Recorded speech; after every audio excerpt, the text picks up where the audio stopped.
Yaada biraan qabu yaada minilkee hayyooleen malaa baasanii goobana kaasanii taaddee muudanii yaa bakka miisa baddaa hidhii aduun agarree jobba gaafa daylaa gurri bookee nagarree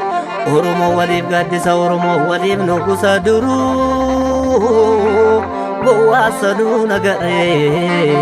bowiyyoo sanuu nagarree ajoolleen dammeeroo koo shubbisaa koo bakkeessaa koo bubbisaa koo dammeeroo lucaan bishaanii osoo baacinaa jandeemtu si fodaatte eeshaa biyaanii dammeeroo koo shubbisaa koo bubbisaa koo bakkeessaa koo dammeeroo lucaan bishaanii osoo baacinaa jandeemtu si fodaatte eeshaa bishaanii.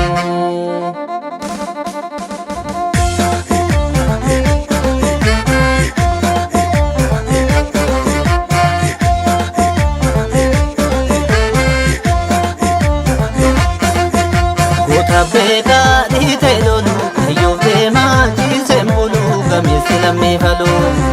itamatu roron jimte arkalatu kumi gungumte intenya dibote ida meda ngoni sarmu rotega garmindi gamu kayu sakufenjabu jale ya badu sori goje kombisada Sisani sarmuda loni waso dan kabushake jale ya padu sori goje kumbisada Sisani sarmuda loni waso dan kabushake jale ya padu sori goje kumbisada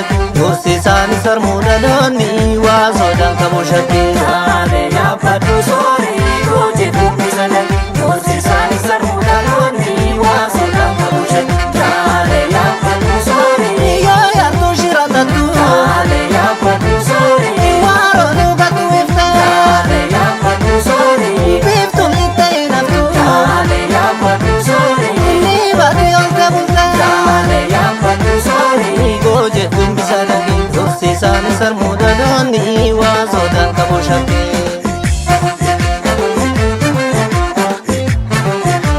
Gota tu valme bolla base kofore kalme luku baye kanitilam Jabani radira kaba bekiba wali bermada babidia laminda mada dovumada gama gama si wal jabesa kande bine kangale sada bijabes mujila kana isa kalesa buki fame jira ikensa mujila kana isa kalesa buki fame jira ikensa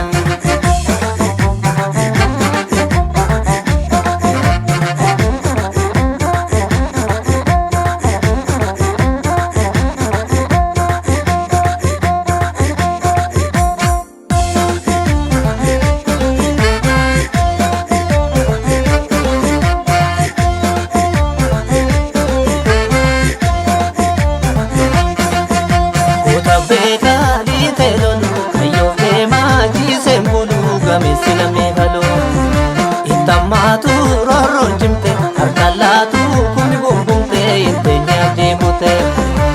ida meda koni sarmu